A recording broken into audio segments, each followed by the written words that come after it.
அன்புமணியை இது மட்டும் ஊர்ஜிதமானா 3 ஆண்டு சிறை தண்டனை. இப்போ நிர்வாக குழு ஓகே, செயற்குழு ஓகே, பொதுக்குழுவில் வந்து தூக்கி அவனை அடிச்சுடுவாங்க. டேய் நாங்களாம் நீ வந்து நான் உனக்கு சோறு போட்டவன் யாரா? உனக்காக வண்டி வாகனங்களை வச்சு சைக்கிளில் பின்னாடி மெரிச்சிட்டு போனவன் யார்? அவனும் உழைப்பாளி தானே, அவனும் தொண்டல் தானே, அவன்லாம் இருக்கிறான்ல உயிரோட. அவனுக்கு என்ன பண்ண நீ? சௌமியா பார்த்தாவே ராமதாஸ் பயப்படுறாரு அப்படின்னு. இப்போ தான் வந்து இவரு பேரில் உண்மையான பாசம் வந்த மாதிரி பேசுகிறார். யார்? காடுவெட்டி குரு மேலே. எவிடன்ஸ் தான் இது. இதெல்லாம் இருக்குது, என்கிட்ட இருக்குது, நான் பண்ணுறேன். பாமக ஆட்சிக்கு வரும் என்று ஏமாற்றி நீ வந்து பணம் சம்பாதித்த மிகப்பெரிய அயோக்கியன், சமுதாய துரோகின்னு சொல்கிறாங்க. சரஸ்வதியை திருமணம் செய்யறதுக்கு பணம் பெற்று படித்து முடித்து வேறு பெண்களை பார்த்த அயோக்கியன். நான் உண்மையை சொல்கிறேங்க. இது எல்லாம் வந்து மூலம் திரும்ப நான் சொல்கிறேன். சுசீலா மேற்கொண்டு ராமதாஸ் அவர்களுக்கு பிரஷர் ஏத்துறீங்க. அவருக்கு என்ன பிரச்சனை? ஒண்ணுமே கிடையாது. இப்ப நீங்க ஒரு தனியா கூட்டத்தை கூட்டினா அப்புறம் இது ஒரு பிரஷர் தானே சார் அவருக்கு? அவர் பழைய இடத்துல உங்களுக்கு தெரிய வருவாங்க சார். தலைக்கு மேல வெள்ளம் போயிடுது சார். இப்ப தைலாபுரத்தோட்டத்துல போய் பணம் போய் எடுத்துட்டு வந்தார்ல அன்புமணி, ராமதாஸ் சரியாமையா இருக்கும். ஏங்க அவரை வச்சு போட்டு அன்னைக்கு தானே ஏற்றின்னு வந்தாங்க. அன்னைக்கு தானே சம்பவம் நடந்தது சார். ஆமா, பின்ன நான் சொல்றேனே, எவனா சொல்லுவானா சார் ஊமை ஜனங்கள்னு? இதுல எவ்வளவு பேர் படிச்சிருக்கிறான், எவ்வளவு பேர் மேல வந்திருக்காங்க. கொழுப்பு வந்து தலைக்கு மேல ஏறுது. யானை கொழுத்தா தானா மண்ணை வாரி போட்டுக்கிற கதையில 2 பேரும் மாறி மண்ணை வாரி போட்டுக்கிறாங்க. இந்த இதுக்கு தான் ஹைலைட். எந்த 10ஆம் தேதி முடிஞ்சு போச்சு. இதுக்கப்புறம் இவங்க 2 பேரும் பறக்க முடியாது, ஒன்றும் பண்ண முடியாது. புதிய சிந்தனை நேயர்களுக்கு வணக்கம். இன்றைய சிறப்பு நேர்காணலில் நம்முடன் இருக்கும் சிறப்பு விருந்தினர் அனைத்து இந்திய பாட்டாளி முன்னேற்ற கட்சியின் நிறுவன தலைவர் திரு CN ராமமூர்த்தி அவர்கள். சார் வணக்கம். வணக்கம். இது அன்புமணி அவர்கள் திரௌபதி அம்மன் கோயிலுக்கு அடிக்கடி போய் தரிசனம் பண்றாரு, எதுக்கு அப்படின்னு கேட்டதுக்கு அது திரௌபதி அம்மன் கோயிலுக்கு என்ன சாவடிக்கணும்னு கேட்குறாங்க. நான் முதல்ல சொன்னேன். நான் அது நம்ம சாவடிச்சா இவர் செத்து போனால் நான் சொன்னேன்ல, திண்ணை எப்போ காலியாகும் நம்ம அங்கே போகலாம், அப்போ எப்போ சாவான் திண்ணை காலியாகும், அந்த இடத்த எல்லாத்தையும் எடுத்துக்கலாம் அப்படின்னு. ஸோ அப்போ அதுக்கு தானே அவர் இங்கிட்ட ஒரு பக்கம் அன்புமணி அவர்கள் திரௌபதி அம்மன் கோயிலில் போய் தரிசனம் பண்ணுறாங்க, அங்கிட்ட சௌமியா அவர்கள் ஒரு கோயிலுக்குள்ளே போயிட்டு தரிசனம், ராமநாதபுரத்துலாம் போயிட்டு அதான் சொன்னேன், மஞ்சள் அரைச்சாங்க, அதுக்கப்புறம் வந்து மாம்பழம் வச்சு கும்பிட்டாங்க. எல்லாம் மஞ்சள் எதுக்கு அரைக்கணும்? நான் அப்போவே சொன்னேன், ராமதாஸ் நெஞ்சில் இருக்க மஞ்சள் சோத்தை எடுக்கு தாண்டா ஆளை க்ளோஸ் பண்ணுறதுக்கு என்னென்ன வழிக்குது, எந்தெந்த காவல் அப்படி கூட சொன்னேன். சோட்டானி கரையில் போய் அங்கே மந்திரம் முதல்ல நல்லா ஓடிச்சிடுவாங்க குடும்பத்தையே. அதுக்கு வேலையும் அவங்க தானே பார்க்குறாங்க. இந்த நடிகை இதெல்லாம் மந்திரம் தந்திரம் 2 நடக்குதா சார்? அப்படி ஆமாம், மந்திரம் தந்திரம்லாம் நடந்துக்குது. தாந்திரிக இதில் வித்தெல்லாம் அது ஒரு பக்கம் ஓடிக்கின்னு இருக்குது. எந்தெந்த விதத்தில் வந்து ராமதாஸை க்ளோஸ் பண்ண முடியுமோ அந்த சீக்கிரமாக செத்து ஒழியணுன்றதுக்கான வேலைகளை நான் சொல்லக்கூடாது, இருந்தாலும் அதுதானே அவங்க செய்கிறாங்க. ராமதாஸை ஒரு வயசானால் 87 வயசு பூச்சித்தால்னா விழுந்துருவான், அவனையே கும்முன்னு ஊமை குத்துறானே சாவட்டும்னா. ஆமா, பின்ன அவன் வந்து எதனா ஊமை குத்துனா தெரியும்ல, ஒன்றும் இல்லாமல் செத்து போடுவாங்க. அதெல்லாம் வந்து நீங்க பல முறை சொல்லியிருக்கீங்க சார், சௌமியா பார்த்தாவே ராமதாஸ் பயப்படுறாரு அப்படின்னு. என்ன பயமா?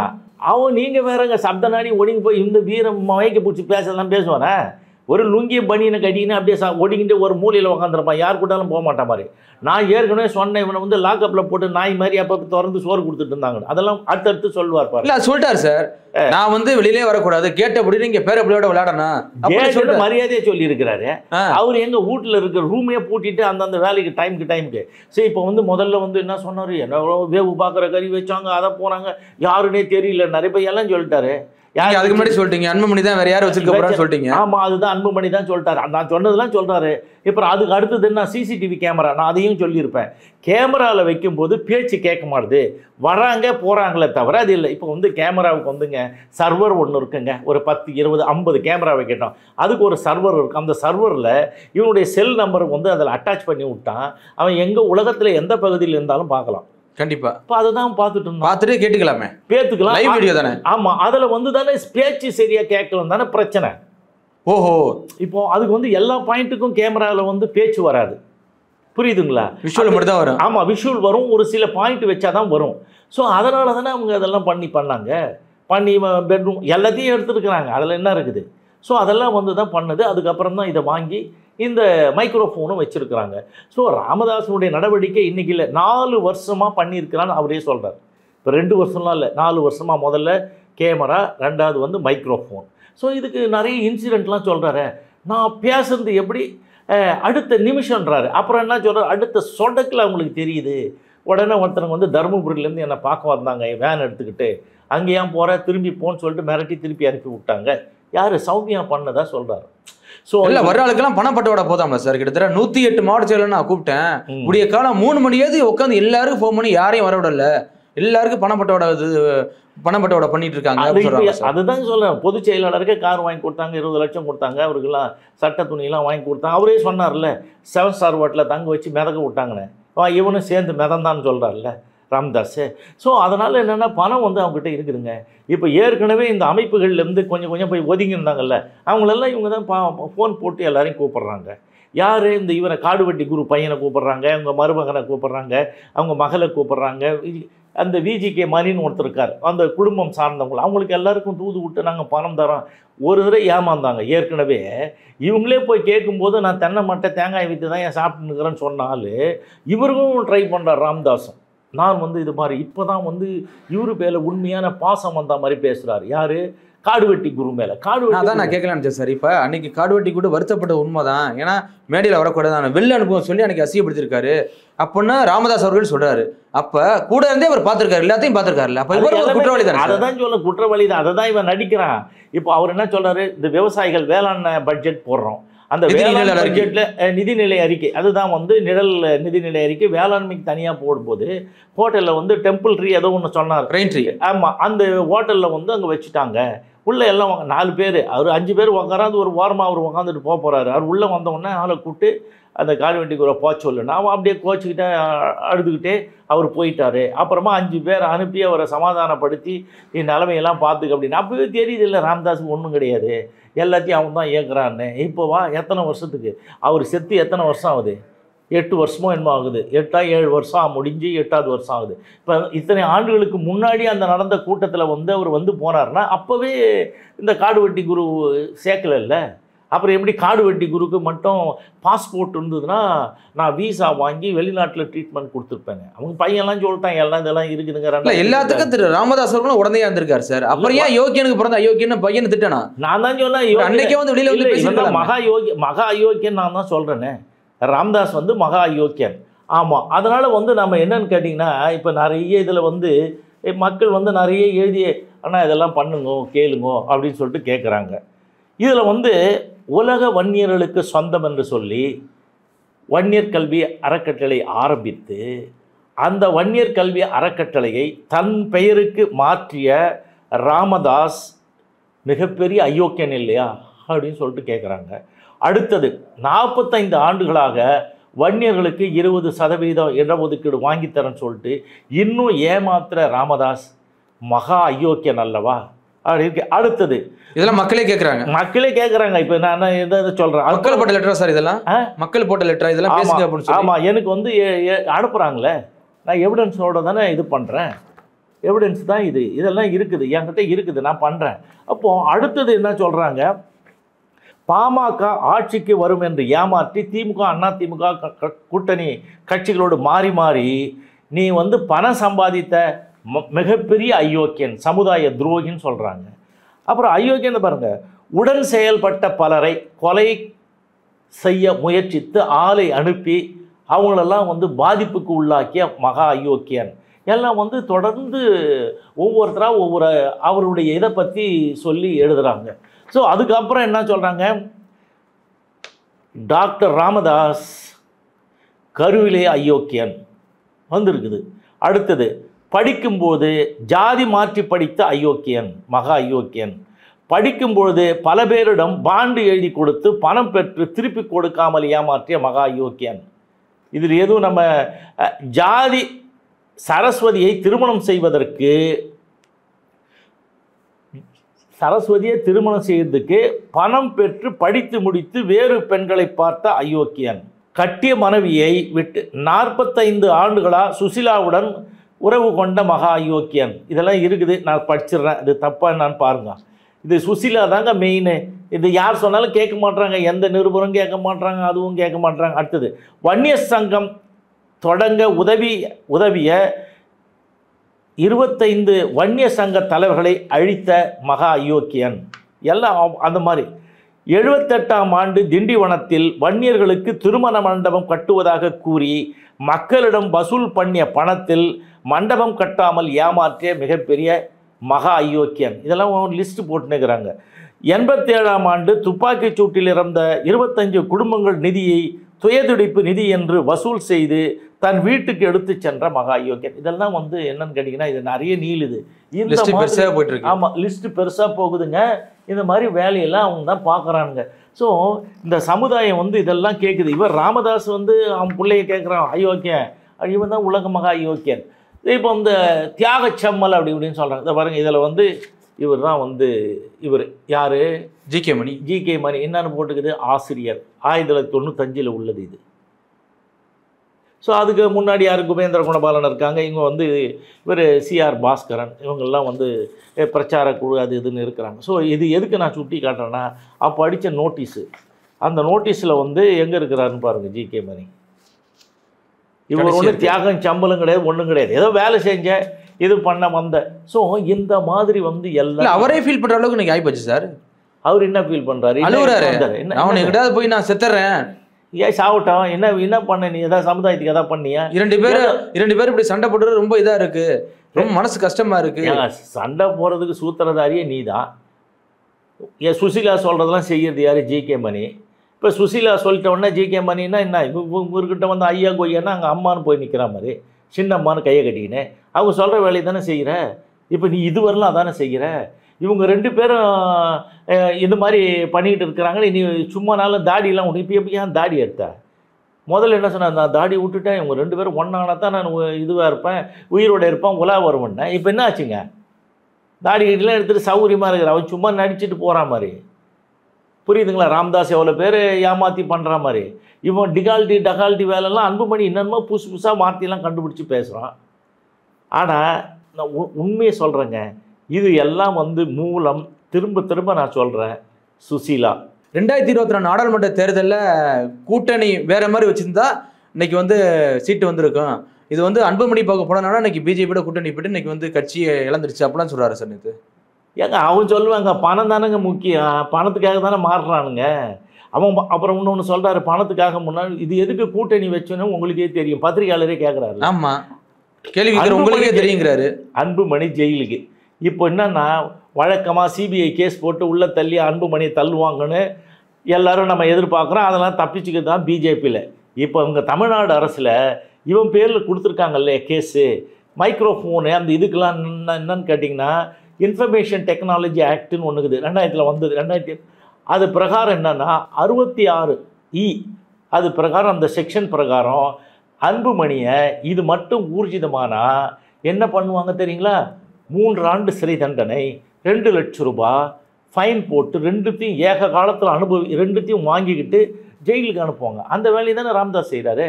ஆனா இருந்தாலும் திரும்ப ஒரு கால அவகாசம் கொடுக்குறாரு சார். பத்திரிகைகளை சந்திச்சு ஒரு மன்னிப்பு கேட்டா போதும் அப்படிங்கிறாரு. இதெல்லாம் கேஸ் கொடுத்துட்ட பிறகு இதெல்லாம் போயிட்டுலாம் பண்ண முடியாது. ஒன்ஸ் கேஸு கவர்மெண்ட் எடுத்தால் யார் இவரை நடத்த போகிறாரு, கேஸு போலீஸ் தான் நடத்தும். புரியுதுங்களா? இப்போ போலீஸ் கேஸ் புக் பண்ணி இந்த மாதிரி ஆச்சுன்னா அவனை உள்ளே தள்ளுறது யார்? கண்டிப்பாக ராம்தாஸ்னால் தான் உள்ளே போவான். எத்தனை வருஷம் உள்ளப்போ? 3 வருஷம். நீங்கள் திகார் இல்லை, இங்கே புழலில் போடுவாங்க. ஸோ ராம்தாஸ் அவன் பேரில் பிள்ளைகள் இப்படி சொன்னால் அப்புறம் என்னங்க, கம்ப்ளைண்ட் கொடுத்தாச்சு இல்லைங்க, போலீஸ் ஸ்டேஷனில் கொடுத்தாச்சு, இங்கே கொடுத்தாச்சு, கன்சர்ன் லோக்கல் போலீஸ் ஸ்டேஷனில் கொடுத்தாச்சு, அதுக்கப்புறம் வந்து டிஎஸ்பி கிட்ட கொடுத்தாச்சு. சார் இவ்வளோ தூரம் பண்ணி கட்சி எப்படி இருக்க மாட்டேங்கிறாரு சார்? இல்லை, அதுதான் இப்போ சொல்லிட்டார்ல. நான் ஏற்கனவே என்ன சொன்னேன், கட்சி விட்டு இவன் நீக்குவான், அவன் கூட்டி இவனை நீக்கிடுவான், 2 பேரை நீக்கிட்டு 2 பேர் 2 தூரமாக போவாங்க, கட்சி விட்டு நீக்கிடுவேன்னு சொல்லிட்டார்.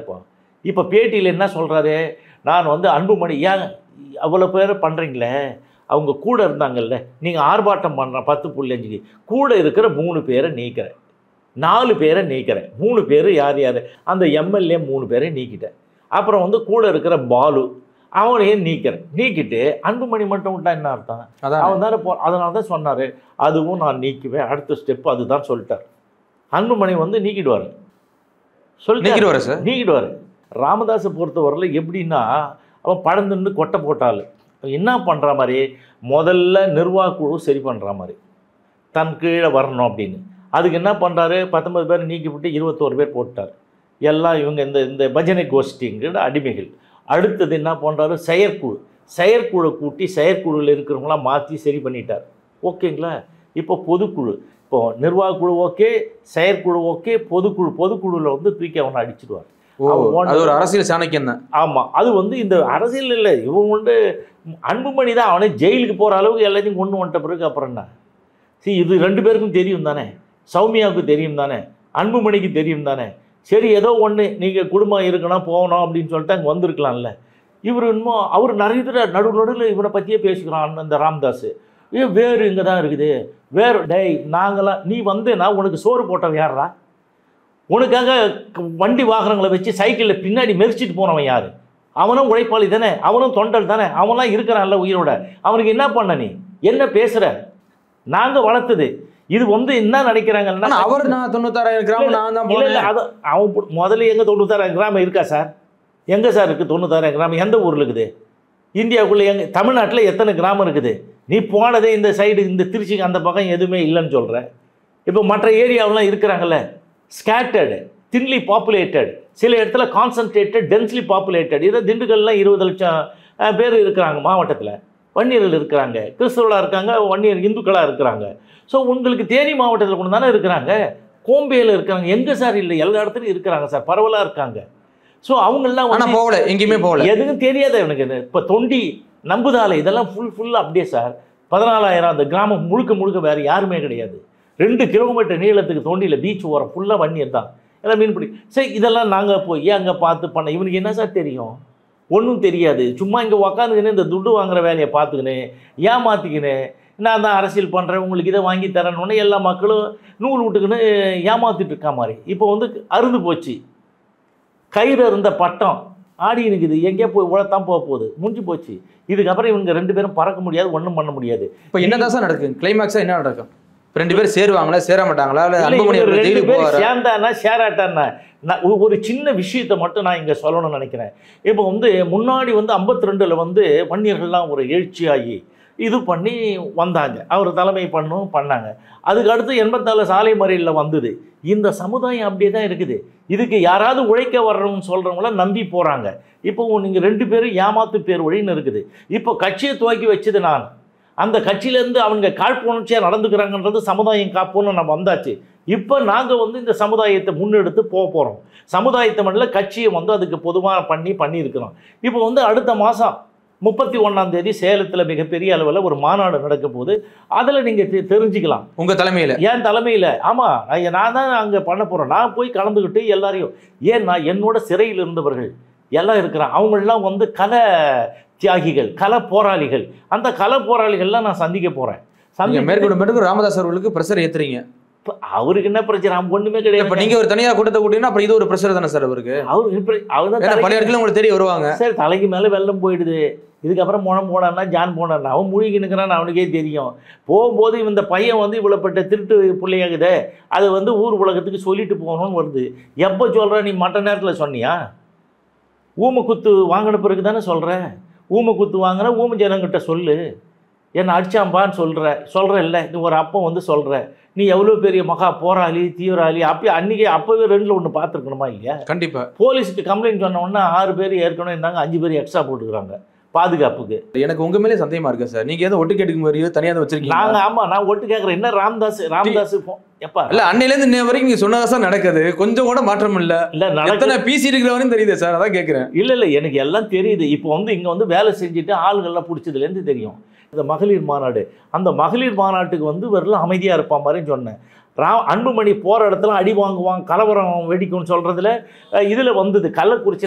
நீங்களே சொன்னீங்க, முன்னாடியே சொன்னீங்க. ஆமாம், போகிற இடத்துல அடி வாங்குவாருன்னு. அந்த அடி நான் சொல்கிறது இல்லை, அவன் தான் ஏற்பாடு பண்ணுறது நிறுத்தி வச்சுருக்கான். 10ஆம் தேதி மாநாடு முடிஞ்சிடுச்சுன்னா இவன் வந்து அடி வாங்குவான் போகிற இடத்தெல்லாம். நீங்கள் ஒன்று எழுதி வச்சுங்க, 10ஆம் தேதி இப்போ எதுவும் நடக்கும். ஆமாம், இவங்க சொல்கிறீங்க ஏதாவது ஒன்று சொல்கிற மாதிரி. 9ஆம் தேதி இவங்க பொதுக்குழு ஒன்றுமே இல்லாத கட்சி, காசே இல்லாத கட்சி, எங்கேருந்து? கான்ஃபரன்ஸ் ஹால், கான்ஃபரன்ஸ் அங்கமம்னு ஒரு இது, அதெல்லாம் வந்து 3500 பேருக்கு அனுப்பியிருக்கிறாங்க. ஸோ என்ன அழைப்புதல் அனுப்பி அவங்களை கூட்டுவாங்க, அதுக்கு மேலே கூட்டுவாங்க. யார் வந்தாலும் உள்ளே உட்கார வச்சுட்டு இன்னும் நான் எனக்கு இந்த சமுதாயத்தை ஒன்று கூட 10 பைசாக்கு மதிக்க மாட்டானுங்க. அவன் பொண்ணு கல்யாணத்தை கூட சங்க நிர்வாகிகளை கீழே அப்படியே கும்பிட்டு போட்டு போயிடணும். அவனுக்கு வேண்டிய மந்திரி மட்டும் மேலே போய் வாழ்த்து சொல்லலாம். உங்களுக்கு அதெல்லாம் தெரியும் தானே? சரி, அதெல்லாம் நடந்தது. இவங்க எந்த காலத்தையும் மதிச்சதில்லை. இப்போ என்னன்னா ஊருப்பட்டா 2 கூத்தாடிக்கு கொண்டாட்ட மாதிரி இவனுங்க 2 பேரும் தனியாக பிரிஞ்சு இந்த சமுதாயத்தில் இவனுக்கு வேண்டியவனை இவர் சீட் கொடுப்பாரு. அவர் தான் தெளிவாக சொல்லிட்டானுங்க, சீட்டு நான் தான் கொடுப்பேன், கட்சி என்கிட்ட தான் இருக்குது, நான் தான் A-ஃபார்ம் B-ஃபார்மில் கையெழுத்து போடணும், ரிட்டர்னிங் ஆஃபீஸாக தான். இன்னும் அதுக்கு மேலே என்ன சொல்கிறாரு, ஒப்பந்தம் போகிற தேசிய கட்சி இருந்தாலும் மாநில கட்சியாக இருந்தாலும் என்கிட்ட தான் இதுவரையும் ஒப்பந்தம் வாங்கிறது, நான் தான் கையெழுத்து போடுவேன். அவன் ஒன்றும் இல்லை, அவன் ஒரு தூசு. பிரதமர் மோடியே 3ஆம் நாள் எனக்கு ஃபோன் பண்ணி வாழ்த்து சொன்னார். ஆமாம், அவங்க வேலை பலுவில் மறந்துட்டு வந்தார். அது அந்த மாதிரி இருக்கும்போது நீ ஒன்றுமே இல்லை அப்படி தான் சொல்கிறாரு. என் பேரை பயன்படுத்தாதுன்னு சொன்னால் அப்புறம் என்ன சார்? எப்பயுமே வந்து பணத்து கூடயே இருந்து படுத்து பழக்கப்பட்டாலும் பணம் இல்லாமல் பானோன்னா போச்சே.